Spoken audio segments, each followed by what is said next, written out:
Alexandr Barkovskiy project. Myth and legends of the East series, Surkhandarya Province. With the support of the Swiss Agency for Culture and Cooperation in Uzbekistan and Art and Fact Gallery. Hello friends, lovers of Asian culture. I am Alexandr Barkovskiy, an artist living and working in Tashkent. I would like to present to you my project dedicated to Surkhandarya Province, Uzbekistan. Surkhandarya is one of the ancient cultural centers of Uzbekistan that has a unique history and unique development path, having been a part of highly developed Asian civilizations at the heart of Greco-Bactrian and Kushan Empires and located at the crossing of the trade routes.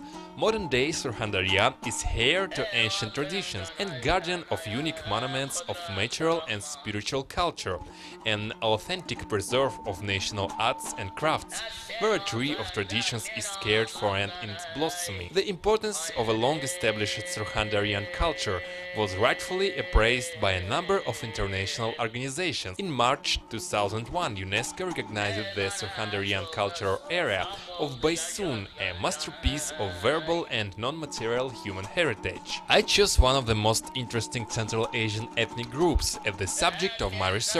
It differs in its colorful specific character and complicated historical development. Yet at the same time, it's the least researched group in the region. There are very few studies about the Boysun region, with most exciting information fragmentary, coming from sources of differing degrees of credibility and in need of comprehensive examination. The next important aim of the project is the promotion of accessibility to first-hand information about secluded ethno-cultural communities and the use of visual art technologies as the means of cultural interaction between different social groups.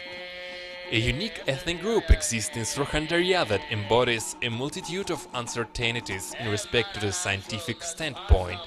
Its culture contains plenty of interesting aspects, the rudiments of Hindu and Mongolian layers, extraneous features of Asiatic and Central Asian cultural elements, interweaving of religions, ways of living and traditional occupations. Inhabitants of Surkhandarya are one of the most interesting groups in the region and have kept their original way of life, culture and own identity.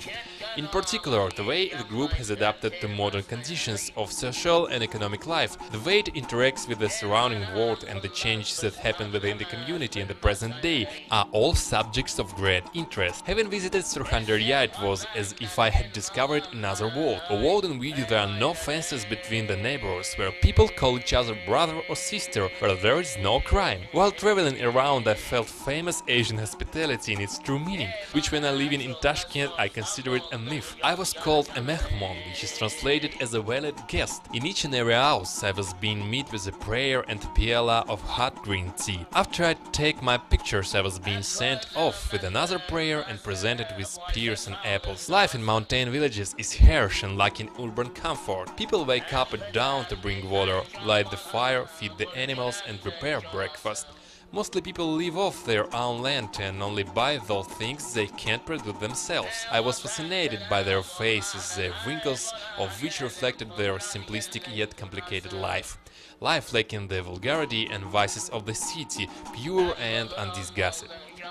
There are 30 photos in the series. They were printed with the offset printing technique on aquarelle paper, which was preliminarily primed with a tea to give it a vintage look. Then photos were hand-painted with watercolors and tempera. Each work has its own serial number and a name. For example, there is one called A Woman Wearing a Jilak. Jilak is a traditional headscarf, a part of women's clothing. It's normally worn by women after they get married. In Tajik it's pronounced kurta. The woman in the photo is half Uzbek, half Tajik. She is a housewife and is married with 5 children. I captured her in a rare moment of rest when she was carrying water to the animals and stopped in the shade of a tree to regain her strength. There will also be some video art in the exhibition, a few video works, short stories about people and their life.